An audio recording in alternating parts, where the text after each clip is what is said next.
gente, tudo bem? Essa aula tem título Independências da América Espanhola. Nosso objetivo hoje é entender um pouco como é que a Revolução Francesa e as ideias do Iluminismo tiveram uma relação com transformações muito importantes no continente americano.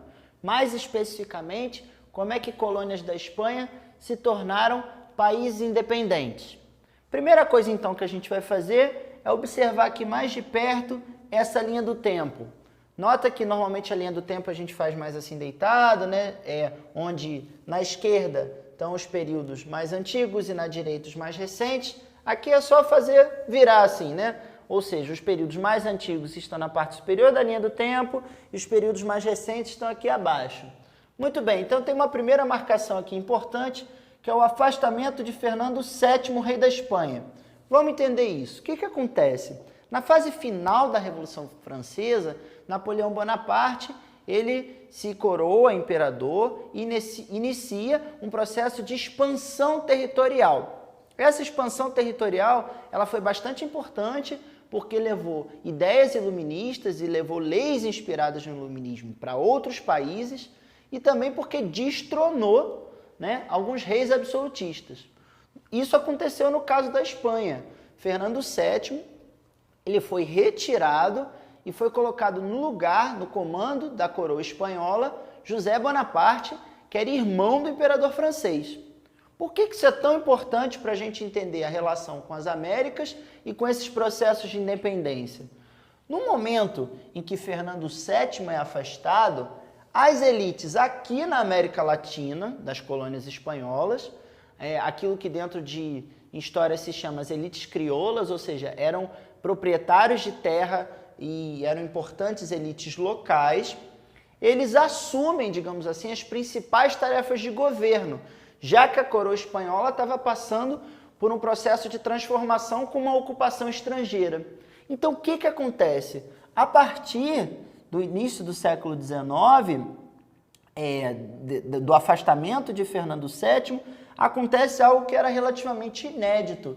Essas elites locais aqui na América passam a ter autonomia, liberdade de decisão e governo, sem precisar ficar consultando a coroa espanhola para tudo e podendo decidir uma série de coisas, inclusive relativas a comércio, além da administração colonial. Então, o que acontece? Esse período ele é de intensas transformações. Em 1813, com a derrota de Napoleão, acontece a tal da restauração, ou seja, Fernando VII retorna ao trono. Mas nota, esse período de autonomia ele já foi bastante marcante e não é por acaso, é justamente nesse momento em que o rei está afastado que essas elites elas aproveitam para tentar garantir a liberdade que conseguiram por meio dos processos de independência. Mesmo com o retorno do rei, em 1813, com a retirada das tropas napoleônicas, os processos de independência, muitos já tinham começado, eles avançam, eles continuam e aos poucos toda essa área que a gente conhecia como América Espanhola foi se tornando de países independentes. Então espero que tenha ficado clara a relação para vocês, né? Teve a ocupação lá da Espanha pelas tropas de Napoleão, isso gerou a queda do rei Fernando VII e um momento de maior liberdade para as elites crioulas na América, ou seja, para os grandes proprietários de terra e as elites locais. Isso fez com que essas elites se organizassem para tentar garantir esse momento de liberdade, garantir que esse momento continuasse mesmo depois com a volta do monarca. Eu fiz aqui um desenho para vocês para poder representar alguns desses processos. O quadro é bastante amplo. Não é a ideia aqui que você saiba de todos os detalhes ou veja isso como um decoreba de nomes e locais. Não é isso. A ideia é que você perceba que existiram processos diferentes de independências nos países, né, e que isso gerou um fenômeno de fragmentação da América Espanhola. Se você observar, a América Portuguesa, que se tornou em 1822 o Brasil independente, continuou integral, vamos dizer assim, como um país inteiro, não se dividiu. Isso não aconteceu na América Espanhola, que acabou dividido em vários países. Nosso objetivo aqui é que você conheça a variedade desse processo e no final a gente vai também tentar entender por que essa diferença aconteceu. Bom, primeiro exemplo foi a independência do México, tá? Que aconteceu de uma maneira muito peculiar. Primeiro, sob a liderança de um padre católico, o Hidalgo. A ideia era que esse processo lá no México tivesse também um intuito de transformação social, de diminuição da pobreza, né? De enfrentamento da questão da escravidão. Ele começou com um padre católico de nome Hidalgo que foi assassinado. Ou seja, repara como é que a elite local enfrentava dificuldades de permitir que um processo mais radical de transformação acontecesse. Hidalgo, que foi o primeiro padre, terminou morto.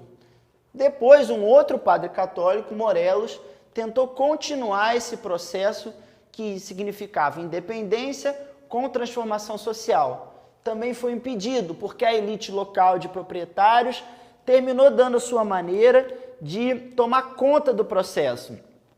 E a independência do México aconteceu sem uma grande transformação social. De toda forma, ela ocorreu no início do século XIX. Duas outras figuras bastante importantes para entender as independências da América Espanhola foram Simón Bolívar e José de San Martín, né? É muito interessante com relação a essas duas figuras que eles participaram de processos de independência em vários países, em diversos países diferentes. Isso é muito interessante porque gera uma figura que na história da América Latina se tornou bastante conhecida, que é a do libertador, ou seja, é daquele membro da elite local que se põe no papel de realizar as independências.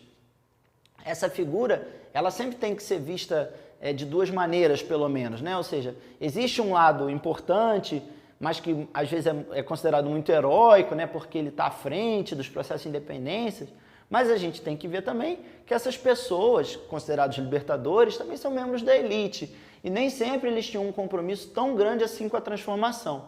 Muitas vezes a questão era muito mais da independência política, né? Ou seja, para garantir o afastamento da metrópole, da Espanha, e da garantia da liberdade de comércio. A gente tem que ficar atento a esse discurso que tende a transformar o libertador numa espécie de herói, né? Encará-lo mais como uma história, problematizando, trazendo questionamentos, beleza? Então vamos continuar aqui. O Simón Bolívar, que participou, por exemplo, dos processos de libertação da Colômbia e da Venezuela, tinha uma ideia muito clara. Bolívar acreditava que toda essa América Espanhola tinha que virar uma grande república. Só para a gente lembrar aqui, república é o regime político onde os cidadãos elegem o representante, né? E essa era a bandeira principal do Simón Bolívar. Ele acreditava que tinha que ser uma grande república, que tinha uma mesma língua, tinha uma certa proximidade cultural, né? Essa união de países diferentes da América ficaria conhecida com o nome de pan-americanismo. Tem até jogos pan-americanos, né? Você já ouviu falar nesse termo? Então, ela vem um pouco dessa ideia de aproximação dos povos americanos. Bolívar acreditava muito nisso e tinha como uma referência bem importante os Estados Unidos, porque lá nos Estados Unidos a independência veio junto da implantação de uma democracia. Em certo sentido, quando Bolívar defende uma república e defende um modelo de união pan-americano, por assim dizer, uma união pan-americana, ele tem certa inspiração nesse modelo estadunidense. Além do Bolívar, outro libertador, aqui você já entendeu o porquê das aspas, né? Foi o José de San Martín, que participou dos processos de separação no Peru, no Chile e na Argentina, nas Províncias Unidas do Rio da Prata, né? Que se tornaria a Argentina. O grande diferencial das ideias de San Martín, além de defender também a separação da Espanha, era a afirmação de que esses regimes, esses países independentes deveriam ser monarquias. San Martín acreditava que esse regime, a monarquia, onde uma figura governa durante uma vida toda e passa o poder de pai para filho, ele é um regime mais estável. Note, não está querendo dizer tanto uma monarquia absolutista, mas uma monarquia constitucional, que tivesse o limite das leis. ainda assim um regime que não fosse republicano. No lugar de Bolívar, achava que o povo que tinha que escolher o líder, o San Martín achava que isso deveria ser passado de pai, o poder deveria ser passado de pai para filho. A última questão que eu gostaria que você refletisse junto comigo, agora que você já entendeu um pouco melhor como o processo esteve relacionado à Europa e como as independências aconteceram de maneiras diferentes, a reflexão final que eu gostaria de trazer para a gente aqui é porque, no caso da América Portuguesa, houve uma centralização territorial, o Brasil, a antiga América Portuguesa virou um país só, e a América Espanhola virou vários deles, né? A principal explicação que os historiadores apontam para isso é que houve uma briga maior das elites locais na América Espanhola, que embora houvesse essas figuras desses libertadores, não existia uma autoridade que garantisse a unidade desse território, que garantisse que todo mundo ficasse junto, né?